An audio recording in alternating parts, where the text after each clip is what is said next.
বয়স অনুযায়ী রেজিম ছিল, যেটা এখন নেই। এখন নেই। কেন বলছি, ধরো আগে আমরা কি জানতাম যে 30-35 অ্যাভাব বা 40 অ্যাভাব আমরা অ্যান্টি এজিং প্রোডাক্ট ইউজ করি, রাইট? 19-20-18 টিনেজে আমরা অ্যান্টি অ্যাকনে এই ধরনের প্রোডাক্ট ইউজ করি। কিন্তু এখন আমাদের মানে এনভায়রনমেন্ট এমন হয়ে গেছে, আমাদের স্ট্রেস এমন জায়গায় গিয়ে পৌঁছেছে, আমাদের এখন এসব সব নষ্ট হয়ে গেছে। সো আমাদের বায়োলজিক্যাল বয়স আর স্কিনের বয়স কিন্তু আলাদা। এখন একটা 25 বছরের মেয়েরও মুখ বা ছেলের মুখ অত্যন্ত ড্রাই হয়ে যেতে পারে, অত্যন্ত ডিহাইড্রেটেড হয়ে যেতে পারে। আবার কিছু হরমোনাল ডিসব্যালেন্সের জন্য 45-এ গিয়েও অনেকের অ্যাকনে হচ্ছে। তো তুমি কিভাবে বয়সের সঙ্গে স্কিন কেয়ার করবে?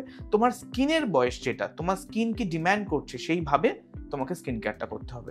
লাইক ধরো যাদের নর্মাল স্কিন, যারা একটা টিনেজ ক্রস করছে, আমার বয়সী যারা, হ্যাঁ তোমার বয়সী যারা, একদম তাদের তো যেটা মেন করতে হবে, তাদের ক্লেন্সিং এর উপর একটু বেশি জোর দিতে হবে, বিকজ তারা অনেক বেশি বাইরে যাচ্ছে, অনেক বেশি তারা রোদ্রে যাচ্ছে, অনেক বেশি তারা পলিউশনে যাচ্ছে। তাদের এই সময় কিছু হরমোনাল চেঞ্জেস আসছে, ফলে মুখে কিছু র্যাশ, অ্যাকনে এটা খুব স্বাভাবিকভাবে হতে পারে।